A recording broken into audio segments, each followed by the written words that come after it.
이런 것도 인연인데 제 이름 석자 기억해 주시길 바라고요. 이렇게 이제 모시게 된 이유가 사실은 저도 두 명의 자녀가 있는데 둘째 자녀가 이번에 예비 중1이 올라가요. 그러니까 첫째는 예비 고1이 올라가고 그래서 사실은 이제 같은 입장에서 저희 자식들 다시 이제 키우는 아빠의 입장에서 어머님들한테 좋은 자료 제공하려고 모셨으니까요. 잘 들어주시길 바라고요. 저희 대세학원이 혹시 언제 생겼는지는 혹시 알고 계신가요? 어느 정도 됐는지 알고 계세요? 2년? 와, 진짜 이쪽으로 오시고 하셨구나. 저희 학원은요. 제가 이제 송파 대세학원이 있고요, 현재. 송파 대세학원에서 제가 이제 5년 동안 수학 강사로 지내다가 이쪽 지역으로 2015년도에 넘어와서 학원을 오픈했어요. 그래서 지금 9년 차에 이제 있는 학원이고요. 그러니까 처음 들어보신 분도 계시겠지만 그래도 이 동네에서는 캠퍼스가 이제 3개가 운영이 되고 있는 그래도 조금 규모 있는 학원에 들어간다라고 아시면 될 것 같습니다. 자, 그럼 이쯤에서 오늘 설명의 큰 테마 3가지 말씀드리고 바로 시작 한번 해보겠습니다. 첫 번째는 초등학교, 중학교의 차이점, 그리고 우리가 알아야 될 중학교의 이해 정도로 알고 넘어가 보고요. 그리고 요즘에 핫한 이슈가 이제 2022 교육 개정안, 그죠? 2028 입시 개편안, 이거에 대해서 말씀 나눠보고요. 그 다음에 입시 경향 마지막 마무리하고 오늘 이 시간 좀 정리하는 방향으로 해보도록 하겠습니다. 자, 첫 번째 초등학교와 중학교의 차이점 제일 먼저 확인해 보자.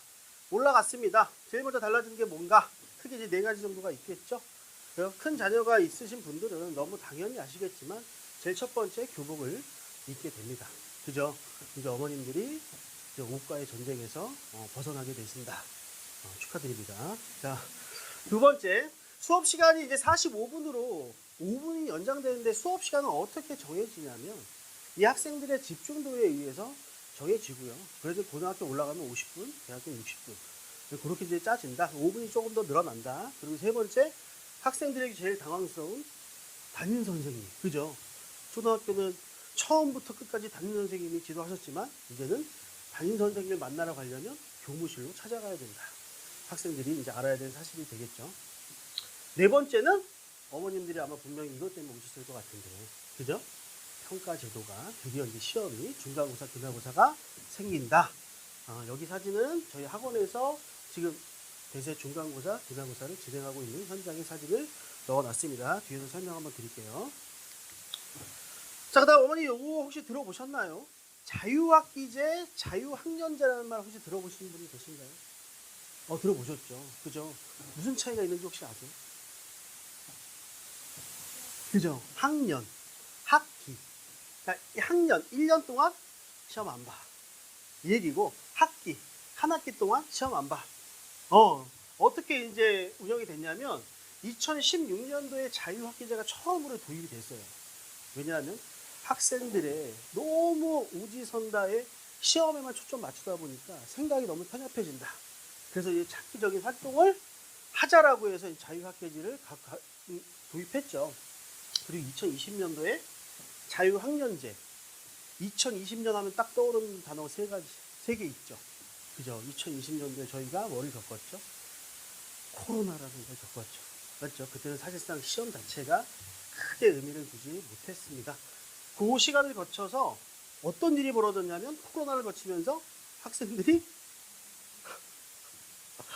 진짜 이건 너무 심할 정도로 학교도 안 가, 시험도 없어, 온라인 수업해도 제대로 듣질 않아. 학력 저하가 어마어마하게 떨어집니다. 그래서 어머님들이 어떻게 해요? 항의를 하죠. 그래서 시험 봐야 됩니다.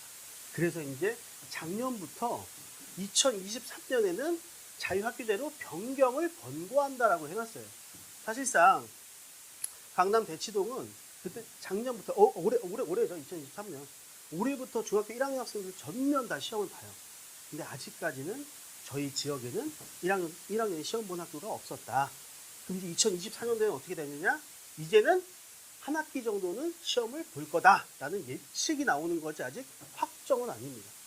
그래서 1학년 학생들도 또 중간고사, 기말고사는 한 학기를 시험을 보게 된다.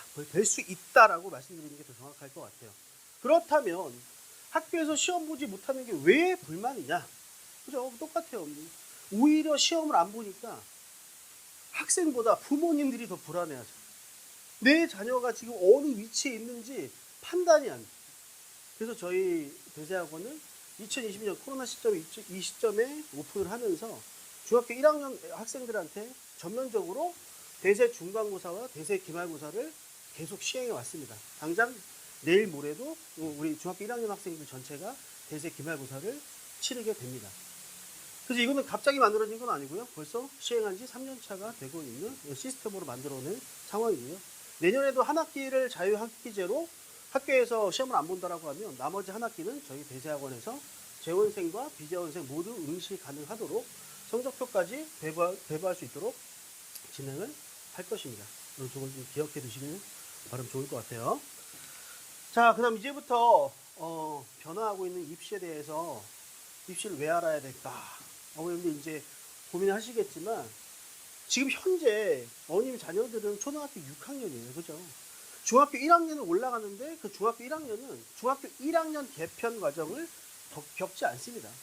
그럼 이 친구들이 겪는 건 언제냐면 고등학교 올라갔을 때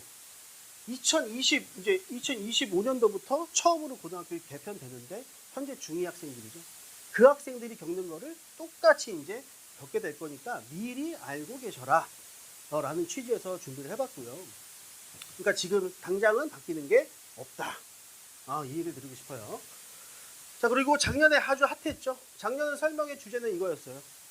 고교 학점제, 그리고 자사고, 외고, 존폐 논란. 들어보셨죠? 고교 학점제. 그죠? 고교 학점제? 간단히, 이걸 길게 말할 필요가 없어요.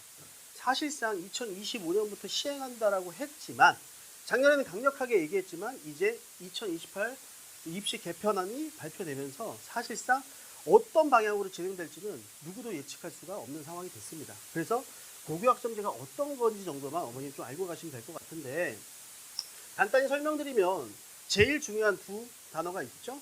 학점. 그죠? 고등학교에서 한 번도 쓰지 않았던 학점이라는 단어. 어디에서? 대학교에서 쓰던 단어죠. 어떻게 하겠다? 지금까지는 고등학교 니네 출석만 잘해. 학교 가서 자던 말던 출석만 잘하면 졸업시켜줄게. 근데 이제는 고등학교도 학점으로 이수해. 이수하지 않으면 니네 졸업 안 시켜줄 거야. 그게 이제 고교학점제 첫 번째 취지고요. 그리고 학점을 그럼 어떻게 따는데 지금은 저희가 획일적으로 시간표가 짜여져 있는 상황이에요. 그러니까 학교에 각 반마다 시간표가 만들어져 있는데 학점이라는 건 대학교처럼 실제로 본인들이 시간표를 짜서 이동 수업을 받게 된다. 그죠? 현실적으로 지금 머릿속에 아마 잘 그려지지가 않을 거예요. 근데 제일 긍정적인 효과는 뭐냐면요. 이 아래쪽에 있습니다. 긴 얘기 필요 없고 지금 제일 중요한 건 단위. 고등학교는 단위를 썼지만 일주일에 한 번 들어간다. 1단위. 두 번 들어간다. 2단위. 근데 단지 이제 두 번 들어간다. 2학점. 이렇게 바뀌는 것 뿐이에요. 점점 이제 뭐가 작아지고 있냐면 전체 204단위에서 결과적으로 192학점으로 결과적으로 수업 시수가 줄어들게 됩니다. 이거 하나 퀴즈 하나 더 낼게요. 고등학교 자녀들을 두신 분들은 잠깐만 참아주세요. 고등학교 학생들이 7교시를 지금 몇 번 하는지 혹시 알고 계세요? 또 어렵습니다. 지금 현재는 3.5번 정도 해요. 4번 할 때도 있고 3번 할 때도 있어요. 점차 줄어들어 가고 있는 현실이에요. 그런데 2025년부터는 어떻게 하겠다는 거냐면 극단적으로 일주일에 한 번만 7교시를 시행하겠다. 이건 학생들한테 저는 굉장히 좋을 거라는 생각을 해요. 저희 나라 학생들, 우리나라 학생들 굉장히 학업에 스트레스를 굉장히 많이 받고 있습니다. 그런 면에서는 저는 찬성하는 입장입니다. 자, 그 다음 그러면 고교학점제가 들어오면 크게 달라지는 게 무엇이냐? 아까 말씀드린 대로 교과 수업을 옮겨 다니면서 듣게 된다. 그림이 안 그려져요. 그죠? 2학년 때부터 본격적으로 선택 과목을 이수하는데 그럼 이제 이런 질문이 들어오죠. 이동 수업을 한다? 자, 취지는 좋습니다. 학교, 교실마다 이제 과목을 딱 붙여놓고 그쪽으로 이동하면 될 것 같아요. 그런데 선택지가 너무 많아요. 선택지가 너무 많다는 건. 그죠? 어떻게 해? 내가 듣고 싶은 과목이 다른 사람이 듣고 싶지 않아. 그러면 그 과목은 폐강이 될 수도 있죠. 그럼 어떻게 해요? 그런 학생들 소수라고 해서 버리면 안 되겠죠. 그러니까 어떻게? 주변의 인근 학교에서 한 학교에 그 친구를 몰아준다. 그럼 그 학교를 가서 수업 들어라. 그죠? 이게 똑같은 반응이에요. 학교에 가서 들으면 돼요. 이론적으로는 가능해요. 근데 어떻게, 그것도 힘들잖아요. 사실상 현실적으로. 그럼 어떻게 하겠다? 온라인으로 수업 듣게 해주겠다. 온라인 하면 또 세 글자 떠오르죠? 코로나. 그죠? 코로나에서 그렇게 우리가 온라인 수업 들어서 애들이 학습이 저하됐는데 또 온라인 수업을 듣게 한다고? 안 되죠. 그래서 또 다시 제시합니다. 뭘 제시하냐면, 그러면 인근에 있는 교육기관에서 최대한 가까운 곳에서 듣게 하겠다. 어쨌거나 이동해야 된다는 거예요. 그러면 여기서 문제점이 뭐냐? 사실은 저희들은 사실 큰 문제점은 없을 것 같아요. 그런데 입장을 바꿔서 생각해 보시면 서울의 주 도시에 있는 학생들과 저기 지방 산골에 있는 학생들을 비교해 보면 그 산골에 있는 친구들은요, 이런 선택지 자체가 없어요. 온리 온라인밖에 없어요. 그죠? 혜택은 결국 다 누가 받는 거냐면 도심 지역에 사는 친구들이 모든 혜택을 다 가져가는 거예요. 그러니까 이것도 형평성에 어긋난다 라는 얘기 때문에 부정적인 여론이 많을 수밖에 없습니다. 그래서 아직도 조정 중이다. 확실하게 정해진 건 없다라고 제가 말씀을 드리고 있는 상황입니다. 그리고 평가제도가 작년에 발표할 때까지만 해도 분명히 성취평가제가 뭐냐면 중학교처럼 절대평가로 평가하겠다. 지금은 고등학교가 무슨 평가죠? 감사합니다. 상대평가. 어머니 제일 빠르셨어요. 감사합니다. 상대평가로 진행됐는데 똑같이 중학교처럼 절대평가로 하겠다. 근데 물음표 해놨죠? 이건 다시 바뀌었어요. 이건 안 되겠다. 빠르게 바뀌었어요. 이따 말씀드릴게요. 그리고 아까처럼 단위에서 이제 학점으로 변경된다. 그럼 이제 찬성하는 팀과 반대하는 팀이 있는데 왜 찬성하고 왜 반대하는지 이걸 조사해 보니까, 여론조사를 해보니까 크게 5가지 정도씩 나눠지더라 이런 얘기예요. 첫 번째, 굉장히 좋은 말이죠. 학생의 자율성과 결정권을 존중한다. 맞죠? 학생들한테 야, 내가 니네 이거 들을 수 있게 해줄 테니까, 그지? 결정해봐봐. 결정 잘한 아이들이 있나요? 없죠. 그러면 그 몫은 누가 될까요? 그렇죠. 어머님들이 결국은 선택을 해주셔야 돼요. 어머님들이 공부하시고 다 아셔야 돼요. 근데 그것도 어떨 때만 가능한 거냐면 이 학생이 꿈이 있으면 되게 쉽죠.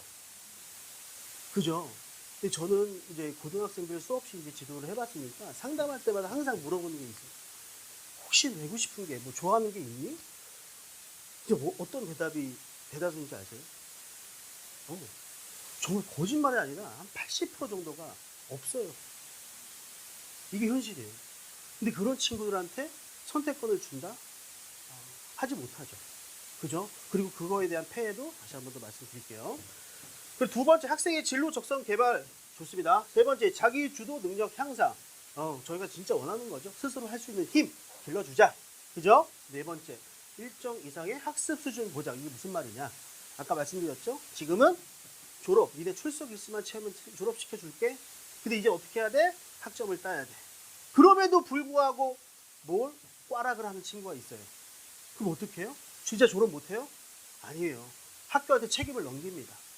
니네 무조건 졸업하게 만들어. 그럼 어떻게? 학원처럼 여름방학, 겨울방학 때 나와서 보충 수업해. 그래서 계절없게 만들어서 학점 이수하게 만들어. 이렇게 해서 이제 공고가 내려오는 거예요. 그러니까 어느 정도 이제 일정 이상의 학습은 이제 올라갈 거라고 예측이 되고요. 다섯 번째, 제일 긍정적인 효과는 전체 수업 시간이 감소한다. 이건 정말 긍정적인 효과일 것 같아요. 자, 그렇다면 제가 지금까지 계속 반대하는 입장에서 말씀을 드리고 있죠. 반대한 첫 번째 이유, 학생들의 잘못된 과목 선택. 딱 느낌이 뭔지 오실 텐데, 그러니까 저희가 한번 대학교 생활을 한번 돌아가 볼게요. 제가 진짜 좋아하는 과목이 있어요. 그럼 제가 바로 선택하죠. 1학년 때 뭣도 모르고 선택하다가 2학년 때부터 뭐 하냐면 소문이 나죠. 저 교수님 적당히만 하면은 A, B 준대. 그럼 어떻게 해요? 좋던 싫던? 그 출석만 잘하면 B 이상 받는데, 그죠? 선택하게 되겠죠. 여기라고 안 그러겠어요? 첫 시행하는 해 학생들만 피해를 보죠. 그 다음부터는 이 소문이 날 수밖에 없죠. 선생님 그럼 무조건 절대적으로 A를 다 줄 수 있습니까? 그렇지 않죠. 대학교도 한 30%로 제한을 두긴 하지만 그래도 그 정도의 권한으로 선생 명령으로 줄 수 있다는 거예요. 그러니까 후한 선생님과 후하지 않은 선생님 만약에 나눠진다면 분명히 학생들이 그쪽으로 쏠림 현상이 생길 수도 있다. 이런 걸 우려한다는 얘기고요. 두 번째, 학급 및 담임 체계 붕괴 가능성. 아까 말씀드렸죠. 어떻게 해요? 이제 지금은 담임 선생님 들어와서 조회하고 종례하고 안녕 인사하는데 이제는 학생들이 수업을 찾아다니면서 들어야 돼요. 누가 담임인가? 누가 책임자인가? 그죠? 어떻게 될지 몰라요. 누구한테 상담을 요청해야 될지 붕괴 가능성이 있습니다. 세 번째, 교사의 수급 변동 증가. 요거는 실제 제가 이제 가르쳤던 제자가 올해 이제 입영이 됐는데 그 친구한테 진짜로 들은 얘기예요. 정말로 시행하긴 할 건가 봐요. 이 친구가 저한테 하는 얘기가 제가 요번에 운이 좋았다고. 왜 그러니 했더니 정말로 요번에 선생님들을 많이 뽑았다고. 진짜로 많이 뽑아서 뽑고 있는 현실이에요. 그래서 선택 과목이 많아지니까 그만큼 선생님들이 비용을 하시겠죠. 그런 이유에서 지금 최대한 많이 뽑고 있는 상황이긴 합니다. 네 번째, 현행 입시 제도와의 괴리. 이건 어떤 정책이 오더라도 첫 번째는요, 고등학교 입시를 아무리 바꿔봤자 대학교에서 줄 세우기가 없어지지 않는 이상, 그죠? 괴리감이 될 수밖에 없습니다. 지금 학생들한테 선택권을 주고 니네 꿈을 위해서 이런 걸 들어 라고 얘기하지만 결과적으로 우리가 하고 있는 건 대학을 가기 위한 하나의 수단이잖아요. 그죠? 또 그 앞에 가면 다시 또 대학에 그죠? 커리어에 맞춰야 되겠죠. 괴리감이 굉장히 크다. 다섯 번째, 정책에 대한 낮은 인식과 이해도. 실제로 작년에 제가 설명회 할 때 물론 고교학점제를 한다라고 아시고 오셨기 때문에 들어보셨지만 대부분은 최근에 이것 때문에 들어본 분들이 훨씬 더 많았어요. 그게 뭔지도 사실은 저조차도 잘 알지 못했었어요. 인식 자체가 너무 낮은 상황이었습니다. 잘 모릅니다. 사실은. 그런 의미에서 반대하는 입장의 5가지를 알아봤고요. 그럼 이제 2028년도 입시 개편 시안에 대해서 마지막으로 한번 이건 쭉 한번 알아볼 텐데요. 제일 먼저 궁금하신 게 이제 중학교 입학하는 순간 입시와 직결됐다라고 아마 부모님들도 아셨기 때문에 오늘 이 자리에 오셨을 거라고 생각해요. 제일 중요한 게 뭐냐면 수능이죠. 수능을 발표했습니다. 이제 2028년도에 개편 확정안은 아니에요. 시안이에요. 여기서 살짝 더 수정될 수도 있어요. 그런데 큰 틀은 아마 변하지 않을 거예요. 자, 그럼 변화된 걸 보세요. 이게 변화된 건데 변화된 거에서 아주 그죠? 부각되는 단어가 있죠. 그치. 뭐요? 공통. 지금 어떻게 했어요? 국어도 선택, 수학도 선택. 근데 이제는 다 문과, 이과 상관없어. 자, 다 똑같은 시험지. 다시 옛날로 돌아갔습니다. 뭐가 문제죠? 뭐가 문제일까? 뭐가 문제죠? 여기까지 보세요. 뭐가 문제죠? 문이과가 없어요. 그럼 공대 갈 사람, 의대 갈 사람 어떻게 해요? 어떻게 뽑을 거예요? 누가 문과인지 누가 이과인지 구분 자체가 되지 않습니다. 사실 지금 이미 통합됐기 때문에 문이과란 말 쓰지는 않습니다. 하지만 문이과를 구분하는 과목은 있죠. 그게 뭐예요? 미적분과 기하예요. 근데 이거 시험에 안 보겠다는 거예요. 그러니까 어떻게 했어요? 교육부에서 이건 안 된다. 말이 안 된다. 이거 하나 검토해달라. 그래서 추가적으로 그런 친구들, 확실하게 이과 쪽으로 갈 친구들을 위해서 이 원래는 제2외국어 한문 9과목 중에 택하는 했던 건데 이거 심화수학 하나만 더 추가해서 이거 선택해서 보게 하자. 그죠? 자, 그럼 이과 쪽에서 한번 생각을 해볼게요. 자, 이과 학생들 변화된 게 뭐가 있는지 수학 변화된 게 없어요. 변화된 게 없는데 이 확률과 통계라는 단어는요. 확률과 통계는요. 사실은 지금 문과 학생들이 선택하고 있었던 과목이에요. 이과 학생은 미적분을 선택을 했었고요. 그런데 확률과 통계가 공통으로 들어왔어요. 자, 그러면 문과 학생들이 하는 수학을 하게 되죠. 거기다가 이과에 가려면 뭘 또 해야 돼요? 얘까지도 해야 돼요. 수학 몇 과목 해야 돼요? 4과목 해야 돼요. 지금은 3과목만 해서 수능 볼 수 있었는데 몇 과목? 4과목 해야 돼요. 그 문과 학생들은요? 변하지 않는다. 그럼 문과 학생들의 확률과 통계를 지금까지 공부했으니까 문과 학생들이 이과 애들보다 잘하겠지. 그럴까요? 수학이잖아요. 그죠? 이과 애들이 공부를 안 해서 지금 티가 안 났던 거지. 공부하면 또 문과 학생들이 피해를 볼 수밖에 없습니다. 그래서 문과, 이과에서 이렇게 이과 학생량이 더 가중된다. 이게 실제로 시행된다라고 하면 이런 얘기를 제가 수학과니까 수학 쪽에서 말씀드릴 수 있고요. 그리고 여러분 잘 생각해 보세요. 이과 학생들이 사탐을 공부하는 게 어려울지, 문과 학생들이 과탐을 공부하는 게 어려울지. 그죠? 그러니까 이과 학생들은 수학의 양은 늘어났지만 이과 학생들은 사탐, 통합사회, 고등학교 1학년 사회를 공부해야 돼요. 근데 문과 학생들은 수학은 똑같은데 뭐가?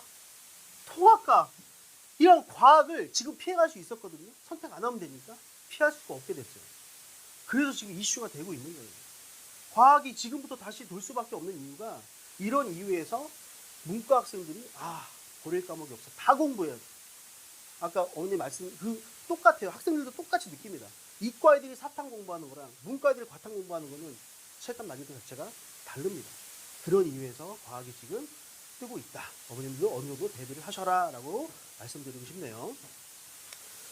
자, 그 다음은 이제 평가 제도에 대해서 한번 알아볼 텐데 평가 제도가 첫 번째. 지금 중학교 이제 올라가면요. 첫 번째 평가 제도 생기죠. 그죠? 아까 말씀드린 대로 절대평가를 시행합니다. 절대평가 5가지로 나눠집니다. 90점 이상 전부 다 A 줄게. 80점 이상 B. 깔끔하죠. 그죠? 요거의 그 불편한 진실을 제가 뒤에서 한 번 더 말씀드릴 텐데 잘 따라와 주세요. 자, 절대평가는 이렇게 5가지로 나눠지고요. 지금 현행 내신 고등학교 올라가면 현행 내신 9등급제를 따릅니다. 어느 일정 이상 수준 가면은 등급 줄게가 아니라 줄 세우는 거죠. 이제 쫙 줄 세우는 거죠. 상위 4%까지는 1, 11%까지는 2, 23%까지는 3, 40%까지는 4. 그 다음은요. 아시면 안 돼. 이거 아시면 큰일 나요. 이거 아시면 안 돼. 이제 여기까지만 아세요. 여기까지만. 여기까지 가면요. 돌아오기 쉽지 않아요. 아시겠죠? 지금 현행 제도는 9등급제로 세세하게 나눠져 있어요. 근데 이번에 개편안에서 어떻게 하겠다? 상대평가를 하는데 등급제를 완화시키겠다. 선진국화 이 단어를 붙여서 5등급제로 완화하겠다. 자, 1등급이 어디까지 가요? 그쵸. 거의 2등급 선 애들까지 1등급을 준대요. 2등급은 34%. 이 안에 있었던 애들이 이제 기분 좋잖아요. 2 받는다고, 2등급 받는다고. 여기는요, 아직 이거 안 된다고요. 하지 마세요. 이거 보지 마시고 여기까지만 아셔야 돼요. 5등급제에서는 2등급까지, 9등급제에서는 4등급까지 어머님들이 알고 계시면 돼요. 그죠? 그럼 뭐가 문제죠? 뭐가 문제냐면, 내신 9등급제는요, 표준 편차라는 게 있어요. 표준 편차라는 건 뭐냐면, 그 계급 간의 편 차이를 얘기하는 건데, 잘하는 집단은 평균이 이쪽으로 쏠려 있고, 이렇게 촘촘하거든요, 성적 차가. 근데 이제 보통 일반고 친구들은 잘하는 친구도 있고, 못하는 친구도 있잖아요. 성적 되게 완만해요. 이거를 알 수 있었어요. 그래서 1등급 중에서도 1.2, 1.7 이렇게 말을 할 수 있었어요. 근데 얘는 이제 그런 걸 아예 표시 안 하겠다. 예를 들어서 200명의 학생이 있어요. 그러면 4%잖아요. 수학이에요. 수학 200명이 있어요. 4%이잖아요. 몇 등까지 1등급이에요? 오케이, 8등까지. 근데 그 중에서도 1등, 2등, 3등, 8등까지 줄을 세울 수 있다고요. 여기는 1등과 20등이 그냥 1. 1등도 1, 20등도 1. 그럼 20등은 어떻게 해요? 환호하죠. 기분 너무 좋잖아요. 1등 어떻게 짜증 나잖아요. 지금까지. 그죠? 분명히 그렇다면 그거에 대한 또 보완책이 있겠죠. 그러니까 이제 여기까지 딱 들어보시고 그렇다면 뭐를 보완할 수 있을까? 남은 게 이제 이건 내신이잖아요. 보완할 수 있는 건 뭐밖에 없어요? 그렇죠. 수능밖에 없어요. 그러니까 수능은 체제가 똑같이 내신 9등급 9등급으로 돌아갑니다. 그럼 수능이 더 중요해질 수밖에 없는 시점이 2025년도부터 시작된다라고 알고 계시면 돼요. 자, 실제로 한번 이 평가 제도가 어떻게 이게 진행되고 있는지 우습게 한번 보여드릴게요. 맞춰보세요. 하나 걸게요. 자, A 학생, B 학생, C 학생 중에 제일 잘하는 학생부터 순서대로 학생한테 내가 질문할게. 학생한테. 학생 이름이 뭐야? 신우. 신우야. A 학생, B 학생, C 학생 중에서 제일 잘하는 친구, 그 다음 친구 얘기해봐. 누구? 네. 고! 땡큐. 오케이. 정말 수학 잘하겠다. 응? 수학 잘하겠어. A 학생, B 학생, C 학생이에요. 잘하잖아요. 95점 맞고 8등 했대요. 91점 맞고 20등 했대요. 90점 맞고 24등 했대요. 다 잘하는 친구입니다. 그죠? 자, 그럼 이거를 이제 평가 제도에 한번 하나씩 한번 입력을 시켜볼게요. 지금 현행 9등급 상대평가에다가 대입을 시켜보니까 8등 했던 친구는 1등급. 그죠? 20등 했던 친구, 2등급은요, 200명 기준으로 2등급은 11%니까 22등까지 받습니다. 정확하게 그 안에 들어갔죠. 24등은 아깝어. 그죠? 2명만 없으면. 3등급. 그죠? 1, 2, 3 나눠지죠. 자, 이제 2025년부터 우리 자녀들이 내신에서 받을 5등급제에 비교해보면 첫 번째, A 학생 1등급. B 학생, 아까 말씀드렸던 얘도 1등급. 그죠? C 학생 2등급. 자, 절대평가로 가볼게요. 중학교 내신입니다. 중학교 내신.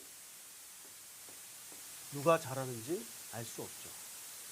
그죠? 그러니까 평가 제도에서 줄을 세울 수 있는 건 제일 좋은 거는 지금 현행에서 하고 있는 9등급 상대평가가 제일 확실하고요. 그 다음에 5등급 상대평가, 그 다음 절대평가가 된다. 그럼 이제 어머님들이 불편한 진실인데 이걸 좀 아셔야 되는데 어머니 중학교에 올라가서 A등급 맞잖아요. 잘하는 친구잖아요. 그죠? 근데 이걸 역순으로 가보세요. 역순으로. A등급인데 몇 등급까지도 나올 수 있다. 그죠? 이게 어머님들이 보통 어떻게 생각하시냐면 A면 무조건 1 이렇게 생각하세요. 이렇게. 말도 안 돼요. 뒤에 이제 실제로 보여드릴게요. 실제 이제 비율을 이 인근에 있는 학교의 수학 성적과 그 다음에 평균과 그 비율을 가지고 이 데이터 한번 설명을 해드릴게요.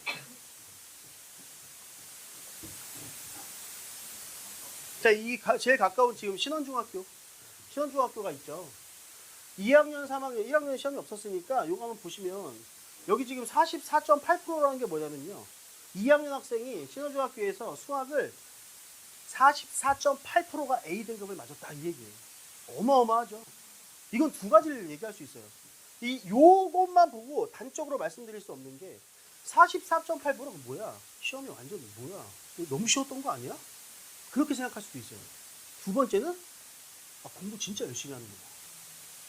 둘 중에 하나예요. 극단적으로 모감중을 가볼게요. 모감중은 18.5%예요. 상당히 작죠. 생각보다. 그죠? 이것만 봐서는 문제가 어렵다라고 얘기할 수 없다는 얘기예요. 하지만 비율은 전체적으로 봤을 때 중앙값을 잡아보면 30%가 넘어간다.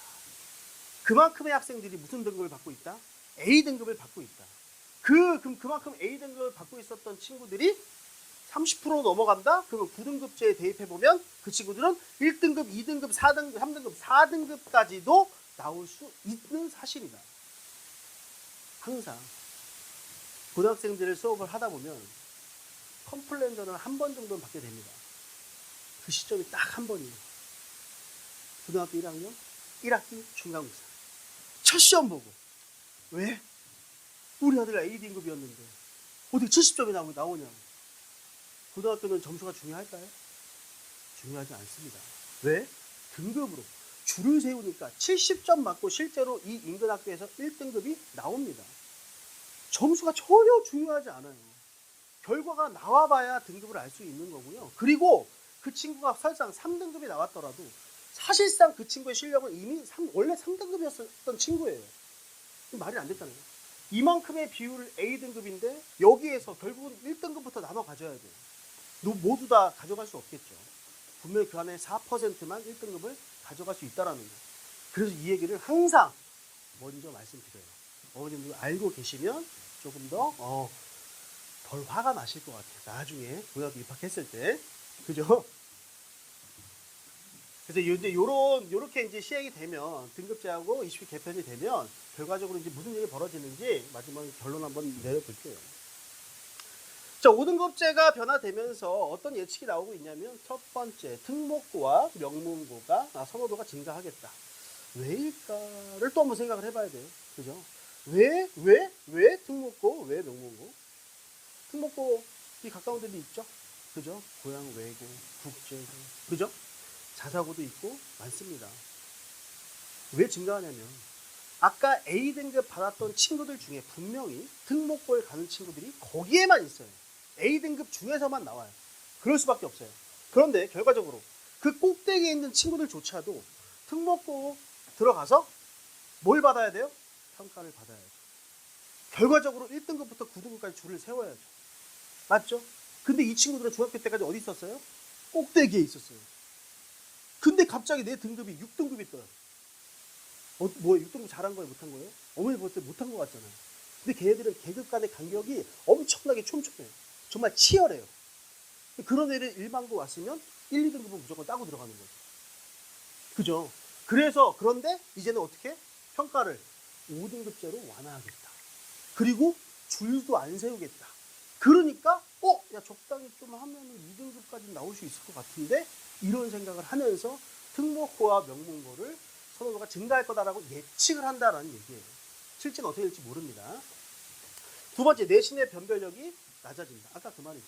줄을 세우는 게 없어지니까 1등과 20등이 똑같고, 그죠? 이렇게 되다 보니까 변별력이 좀 낮아질 수 있다. 세 번째, 제일 우려되는 게 바로 이거죠. 수능을 지금까지 계속 없애려고 했는데 점점점 어떻게 되고 있어요? 점점점 중요해져서 이제는 대놓고 이제 무조건 수능이 중요하다라고 되고 있는 현실이다. 네 번째, 대학별 고사 부활. 왜? 이것 때문에. 학교를 못 믿겠다. 학교에서 1 나오는 거 10% 1 전부 다 주는데 얘가 1.1인지 1.2인지 구분이 안 된다. 그럼 어떻게 해요? 대학교 자체에서 시험을 내야죠. 그래서 줄 세워야죠. 결과적으로 학생들이 더 힘들어지게 되는 현상이 발생할 수밖에 없다. 자, 암담하지만 이 개편이 사실상 학생들에게 많은 선택권을 주고 좀 더 자유롭게 하라고 만들어진 것 같은데, 막상 들여다보면 결국은 다 어디에 도움이 필요하냐면 사교육에 도움이 들어갈 수밖에 없다라는 게 현실입니다. 그 수능이 개편되면서 선택권이 사라졌습니다. 지금은 문과 이과 학생들이 어떻게 과학 쪽에서 뭐 화학 1, 물리 1 이 과목을 선택해서 최근에 배웠던 걸 가지고 수능을 봤어요. 근데 이제 어떻게 돼요? 다시 1학년 때 배웠던 통합과학을 다시 공부해서 시험 봐야 돼요. 그죠? 그럼 어떻게? 문과 학생도 그렇고 이과 학생도 그렇고 탐구를 무조건 싹 다 공부해야 된대요. 학습량은 당연히 많아질 수밖에 없겠죠. 아까 이과도 말씀드렸죠. 3과목만 공부하면 되는데 한 과목 더 추가해서 4과목을 철저하게 공부해야 됩니다. 이과에는 지금도 죽어나요. 내년 신원고 2학년 올라가는 친구들은 수학원이 고등학교에서 제일 어려운 단원인데 그것도 공부해야 되는데, 확률과 통계가 또 학교에서 필수로 들어가요. 이 두 개 1학기 때 해야 되고요. 2학기 때 수투, 확률과 통계 또 이걸 또 2학기 때 해야 돼요. 수투가 뭐냐면 어머님 잘 아시는 미분과 적분이에요. 미분과 적분. 근데 거기에 모자라서 더 하라고. 애들 죽어납니다. 과학하고 사회 통합으로 난이도는 사실상 원과목이 아니기 때문에, 고2, 고3 과목이 아니기 때문에 난이도는 다소 낮아질 거다라고 전망이 되지만, 아까 그러한 이유에서 하지 않아도 될 공부를 추가적으로 더 해야 된다는 부담감 때문에 감소되지만 양은 더 늘어날 수밖에 없다. 세 번째, 변별력은 어쩔 수 없다. 그죠? 상대평가를 계속 유지하고 있는 수학하고 국어가 여전히 중요한 순간이다.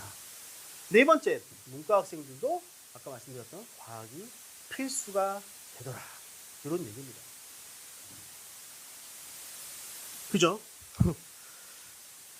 이게 안 좋은 얘기만 해서 좀 그래요. 희망찬 얘기를 좀 했으면 좋겠는데.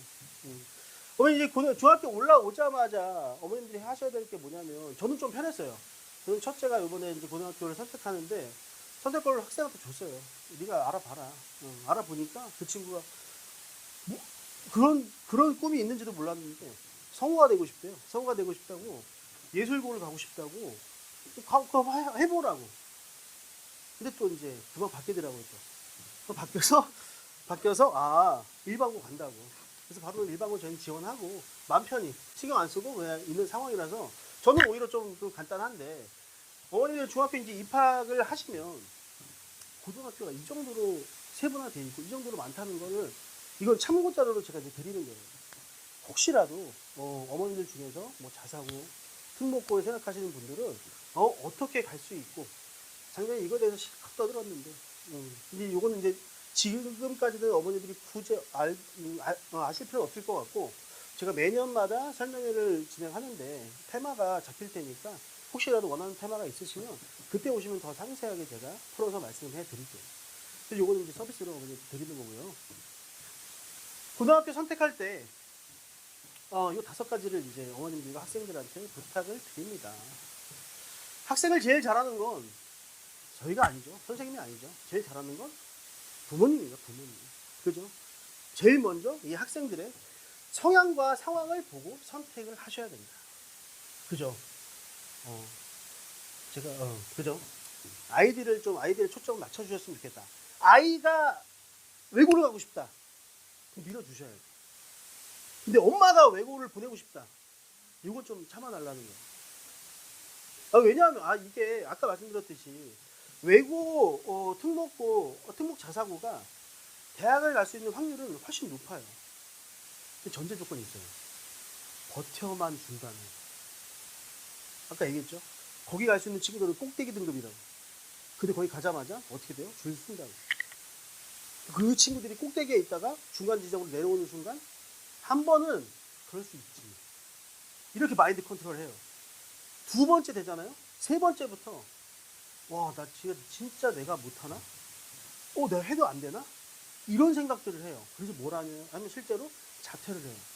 그래서 이제 일반고로 전학을 와요. 작년에 그 비율도 다 적어놨었는데 많게는 20%까지도 학교를 이동합니다.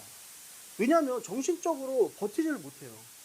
그래서 학생들은 전 이제 중학교 학생들을 많이 다루지 않았지만 고등학생들은 1차적으로 공부만 잘한다고 해서 성적이 절대로 나오지 않아요.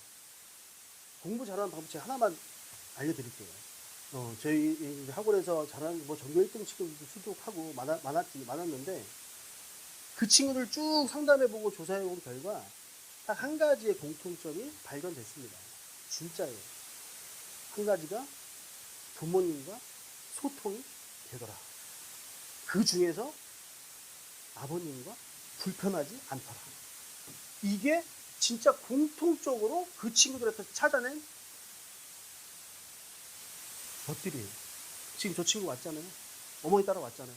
얼마나 이뻐요. 이미 지금 할 수 있는 자세가 된 거예요. 보통은 안 가. 귀찮아. 이게 맞는데. 그러니까 제 어머님께서 부탁드리는 건 혼낼 거나 교육적으로 말할 게 있으면 우리를 통해서 얘기하게 해달라. 사실상 어머니가 좀만 애를 크면 안 먹힌다는 걸 아실 거예요. 싸움밖에 안 돼요. 저도 집에 가서 한마디도 안 해요. 그런 얘기를 해서 안 해요. 놀기만 하지. 대신에 저희 학원생들한테는 정확하게 엄할 땐 엄하고 풀어줄 땐 풀어주고 그거에 대해서는 정확하게 하고 있습니다. 그걸 좀 부탁드리고 그게 제일 좋은 방법이다. 2번째, 거리가 가까운 학교를 선택해라. 어머니 누구나 다 아실 거죠. 왜냐하면 고등학교는 무슨 싸움? 체력 싸움. 그죠? 오래 앉아 있어야 돼요. 근데 학교 갈 때 1시간, 올 때 1시간. 가면서 단어 외우면 되지. 그것도 하루 이틀. 그죠? 그 정도의 각오로 원래는 다 간단 말이에요. 근데 어머니들 살아보셨잖아요. 저도 살아봤고. 작심삼일란 말이 괜히 나오는 게 아니잖아요. 그죠? 그럼 매일 3일마다 하면 되지. 안 되는 거 알잖아요. 그죠? 그러니까 거리가 가까운 학교가 저는 제일 만약에 일반고를 간다라고 하면 그 학교를 추천한다라고 말씀드리고요. 3번째, 정원이 많은 학교를 선택하라. 이건 왜일까요? 정원이 많은 학교를 선택하라?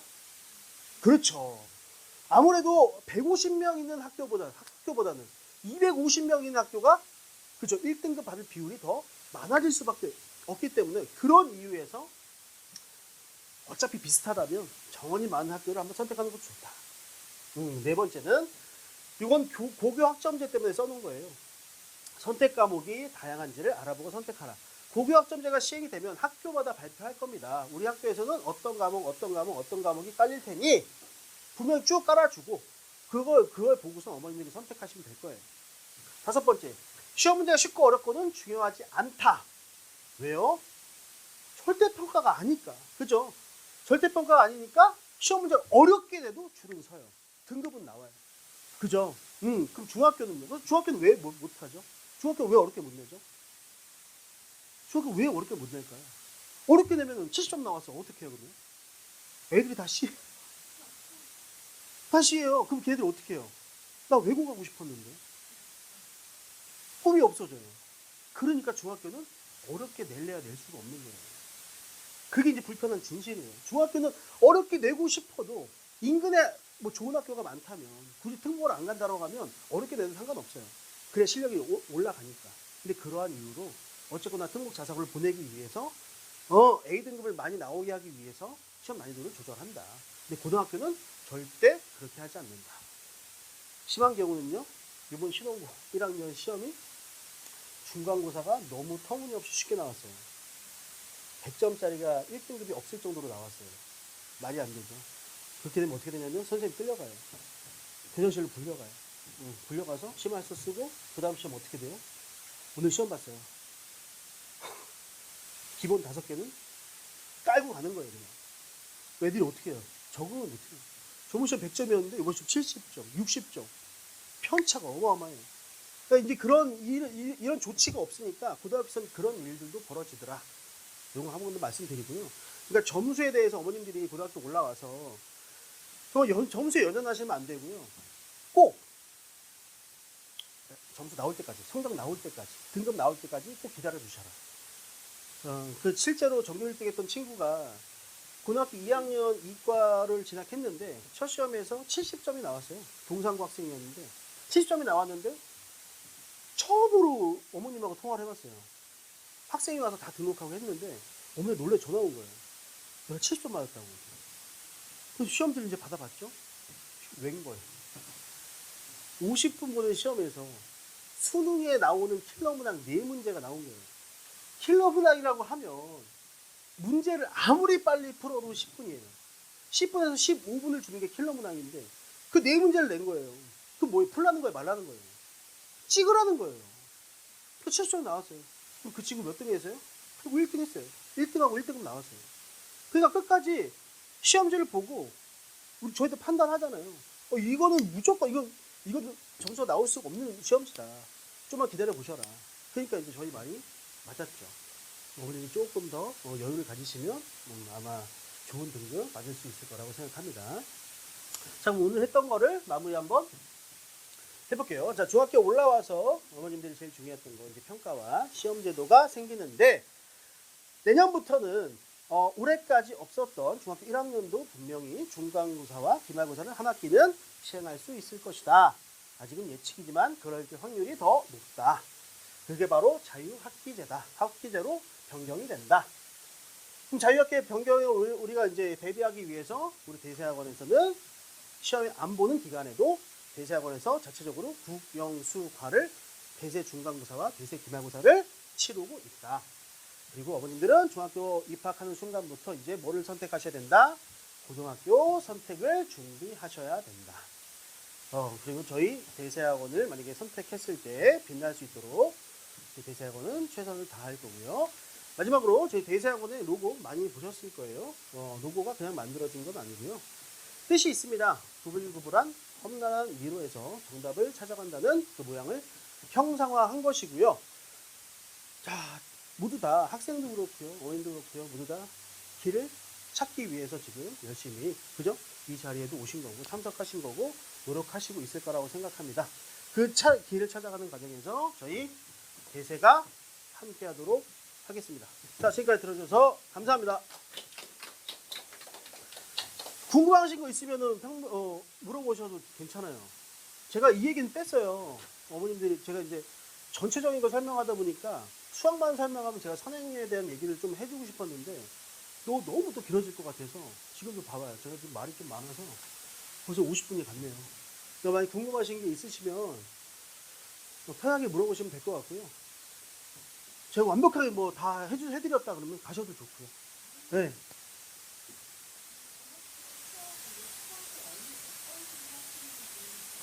한번 시작을 해볼까요? 네네네.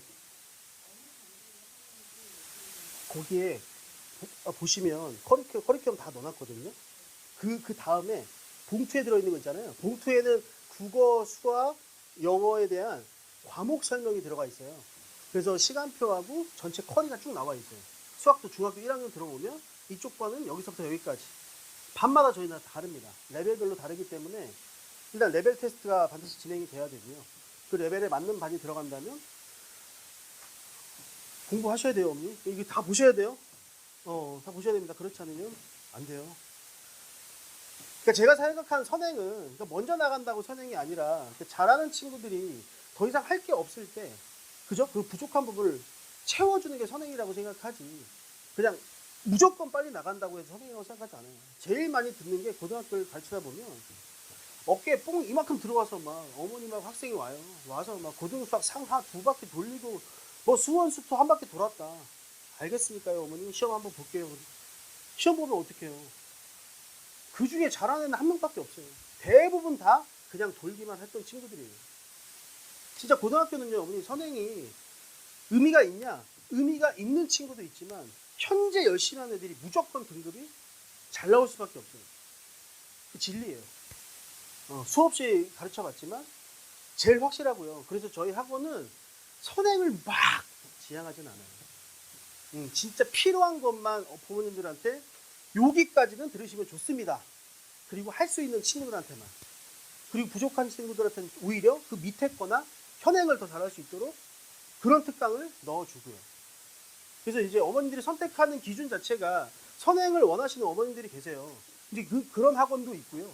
저희 학원은 선행을 막 지향하는 학원은 아니에요. 그러니까 어머님이 아마 성에 안 차실 수도 있어요.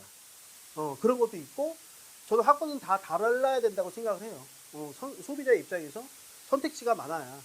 그죠? 그러니까 저희는 알반이라고 반 레벨 자체가 빨주 노초 파남보로 돼 있어요. 그러니까 알바는 함부로 주지 않고요. 알바는 최상위반으로 그 친구들만 한 학년 이상의 선행을 진행하고요. 나머지 반들은 반학기에서 최대 1년까지 그 정도까지만 선행을 진행합니다. 그리고 이제 아랫반 친구들은 현행에 최선을 다해서 수업을 진행하고요. 그 레벨이 상세히 나눠져 있기 때문에 각 학년별로 최소 이제 7반에서 8반, 많게는 10반까지 이제 레벨이 나눠져 있어서 그런 것들을 어머니가 레벨 테스트를 보시면 조금 더 상세하게 말씀드릴 수 있을 것 같아요. 중학교는 주 2회고요. 상위반은 주 3회예요. 고등부는 무조건 주 3회로 가고요. 중학교 때는 주 2회 1시간 반 판서 수업에 40분 클리닉으로 그 전날 배웠던 거에 테스트를 받게 되고요. 거기 상세하게 적혀져 있는데 2회로 2시간 10분씩 2회 나온다고 생각하시면 돼요. 시험 때문에 3주 전부터 주말 보강 무조건 들어가고요. 어떤 과목이 제일 궁금하셨어요?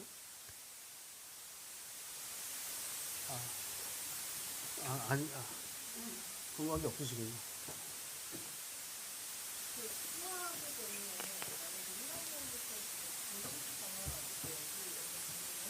네.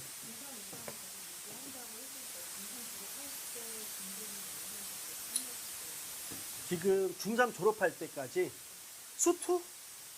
네. 지금 제가 가르치는 반도 이제 중3인데 요번에 졸업하는데 그 친구들도 수1까지는 진행을 해요. 근데 그거보다 더 빨라지니까 그 상위반들은 밑에 있는 반들은 이미 중2 알반, 중3 올라온 애들은 이미 고등과정 다 끝냈어요. 1학기 끝나고 이제 여름방학 때부터 수원 들어가요. 걔들 중3 다 끝나기도 전에 수투까지 갈 수 있어요. 근데 그런 반만 거의 다 달아줘요. 거기 수투까지 갈 수 있습니다. 그러니까 이제 명칭이 바뀌었죠. 대수하고 미적분으로 바뀌어서 미적분까지 진행합니다. 네! 감사합니다.